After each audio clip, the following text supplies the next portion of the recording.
आपल्या मराठा समाजाला नुसतं आरक्षण देऊन मराठा समाजाचे सगळे प्रश्न सुटणार नाही।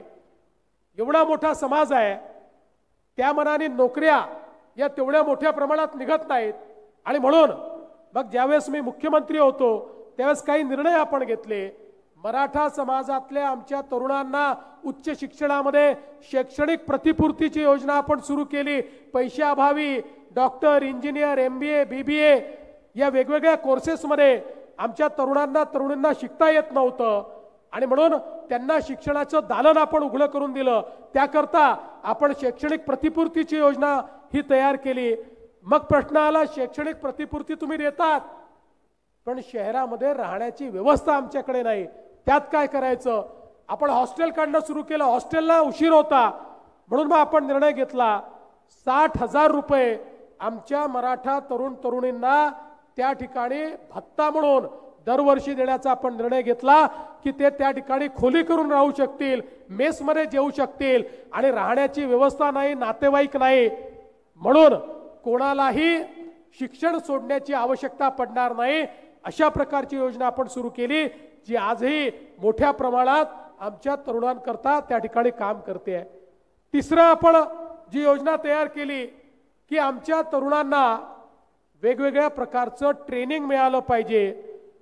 आमचे मराठा समाजाचे तरुण MPSC UPSCत गेले पाहिजे म्हणून आपण सारथीची निर्मिती केली आणि सारथीच्या माध्यमातून मोठ्या प्रमाणात ट्रेनिंग सुरू केलं।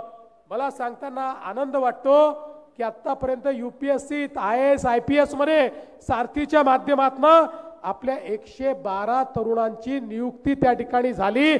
ते IAS आणि IPS ऑफिसर म्हणून आता त्या ठिकाणी काम करतायत आणि MPSC मध्ये 1048 तरुण तरुणी या सारथीच्या माध्यमातून आता वेगवेगळे अधिकारी म्हणून महाराष्ट्र सरकारमध्ये त्या ठिकाणी सामील झालेले आहेत।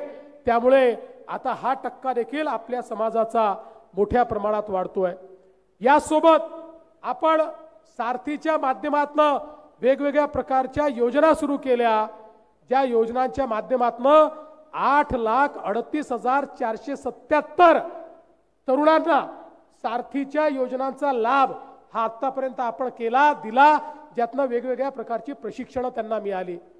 पण त्याच वेळी आमच्या मनामध्ये एक विषय होता की स्वर्गीय अण्णासाहेब पाटलांच्या नावाचं महामंडळ हे स्ट्रेंथन करून या महामंडळाच्या माध्यमातून मराठा समाजामध्ये नोकरी मागणारा नाही, नोकरी देणारा तरुण आपल्याला उभा करायचा आहे आणि म्हणून मराठा समाजाचे उद्योजक हे तयार करण्याकरता आपण अण्णासाहेब पाटील आर्थिक विकास महामंडळ तयार केलं।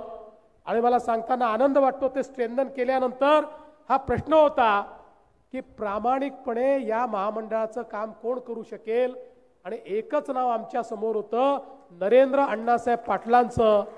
त्यांना हे काम आपण दिलं आणि नरेंद्रजींनी उभा महाराष्ट्र पिंजून काढला।